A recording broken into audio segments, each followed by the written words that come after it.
God's species of leadership, a divine blueprint for restoring the soul of nations. Chapter 3. The Architect of the Future, Visionary Leadership. Election cycles in Africa often serve as a theater of the absurd, revealing the stark chasm between true vision and mere political hallucination. When a leader seeking a 4-year mandate campaigns solely on the promise of constructing roads, bridges, and classrooms, I do not see a visionary, I see a caretaker. I see a leader who lacks a fundamental grasp of the existential crisis facing the continent. Let me be clear, there is nothing wrong with asphalt and concrete. Infrastructure is necessary. But if we pave every road in Africa yet leave the minds of our people unpaved, we remain a continent of well-connected ruins. One thing I have discovered is that if a nation truly aspires to develop, it must give priority to one thing above all else: building people. Visionary leadership is not about managing the status quo. It is about calling forth a future that does not yet exist. It is the ability to see the invisible and, more importantly, the capacity to empower others to build it. It is about shaping a future that requires the collective efforts of everyone in a community to bring it to fruition. The Moses shift, from hero to system builder. We see the evolution of this leadership style in the life of Moses. Initially, Moses suffered from what many African leaders suffer from, the Messiah complex. He believed he had to bear the burden of the nation alone. Leading the Israelites through the wilderness, Moses was crushed under the weight of dispute resolution and administration. He sat from morning till evening, judging the people. He was the sole judge, the sole strategist, and the sole visionary. He was effective, but he was not efficient. He was heading for burnout, and the people were heading for frustration. It took an outsider, his father-in-law Jethro, to diagnose the dysfunction. Jethro saw a man burning out and a system collapsing. His advice was the essence of visionary leadership: deconstruct the monopoly of power. The work is too heavy for you. You cannot handle it alone. Select capable men from all the people, and appoint them as officials over thousands, hundreds, fifties, and tens. Exodus chapter 18, verses 18-21. Moses listened. He humbled himself. He shifted from being a solitary hero to being a system architect. By empowering others, he transformed a chaotic refugee camp into an organized nation. He fostered a community where everyone was actively involved in the vision of freedom and justice. This is the missing link in the developing world. Visionary leaders do not hoard power. They distribute it. In environments where resources are scarce, the only path to scale is through the collective genius of the people. The palliative deception. Contrast the Moses model with the tragedy of modern Nigeria. We have bastardized the concept of empowerment.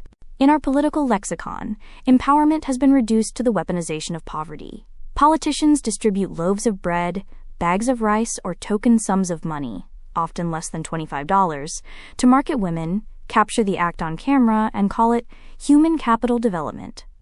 An administration once distributed N10,000 to market women and called it an economic policy. This is not empowerment. It is a mockery of human dignity. It is a cynical propaganda tool designed not to lift people out of poverty, but to keep them dependent enough to vote again. You cannot govern a people by playing games with their destiny. True visionaries understand that the greatest resource of a nation is not the oil in the ground, but the mind of the citizen. Look at Singapore. In 1965, when it was expelled from Malaysia, it had no natural resources, not even enough fresh water. It was a third world swamp. How did Lee Kuan Yew transform it into a first world oasis in a single generation? He did not focus on palliatives. He focused on the people. In his memoir, he emphasized how his administration focused on education, health, and the lives of workers. He understood that if you build the man will build the city. China followed a similar trajectory, lifting hundreds of millions out of poverty by unlocking the productivity of its population. Nigeria, and indeed Africa, is failing because we score low on the true indices of development: life expectancy, education, and purchasing power. We have millions of out-of-school children, a collapsing health system, and a currency that evaporates in value daily. A visionary leader does not sleep soundly while his people are intellectually and physically stunted. The Nehemiah Protocol, meritocracy over nepotism. Nehemiah offers us another dimension of visionary leadership: the ability to mobilize a broken people for a great work. When Nehemiah surveyed the ruins of Jerusalem, he did not hire a foreign contractor. He turned to the defeated, demoralized citizens and sold them a vision. You see the trouble we are in. Jerusalem lies in ruins, and its gates have been burned with fire. Come, let us rebuild the wall of Jerusalem, and we will no longer be in disgrace. Nehemiah chapter 2, verse 17. He gave them ownership. He did not just dictate the plan, he involved others, giving them a sense of responsibility. The people responded with enthusiasm. Let us start rebuilding. But more importantly, Nehemiah was a master of competence. He did not assign tasks based on sentiment. He did not employ a mechanic to do a mason's job. He did not award contracts to his family members and associates.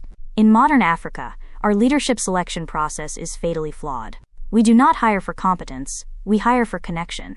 We treat national appointments as political rewards, rather than strategic assignments. We have seen presidents take 6 months to appoint a cabinet, only to recycle the same tired, corrupt names who have previously failed the nation. We see leaders awarding trillion-naira road contracts to companies owned by their own children. This is not nation building. It is a family business masquerading as a government. It is a joke taken too far. A visionary leader like Nehemiah weeps over the ruin of his city, but he leads with a clear head. He enforces meritocracy because he knows that sentiment cannot build a wall that stands. The Jesus legacy, success without the successor, is failure. The ultimate test of a visionary leader is what happens when they are gone. Visionary leaders are interested in legacy. Jesus Christ is the most influential leader in history, not because he built a physical empire, but because he built a team. His vision was transgenerational. He spent 3 years pouring himself into 12 ordinary men, empowering them to do what he did. He did not insecurely guard his power. He gave it away. He told them, "Whoever believes in me will do the works I have been doing, and they will do even greater things than these because I am going to the Father." John chapter 14, verse 12. Think about the audacity of that statement.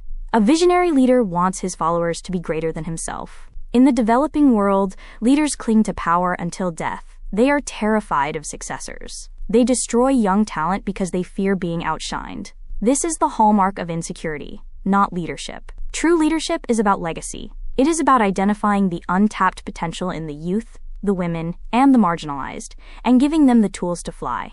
It is about realizing that your greatest contribution to the world is not what you do, but who you raise. Conclusion: Africa is tired of big men with small visions. We are tired of leaders who see power as a destination, rather than a tool for transformation. We need architects of the future. We need leaders who will stop handing out fish and start revolutionizing the fishing industry. We need leaders who, like Moses, Nehemiah, and Jesus, understand that the goal of leadership is not to create followers, but to create more leaders. The walls of our nations are broken. The gates are burned with fire. The question is, do we have the vision to rebuild?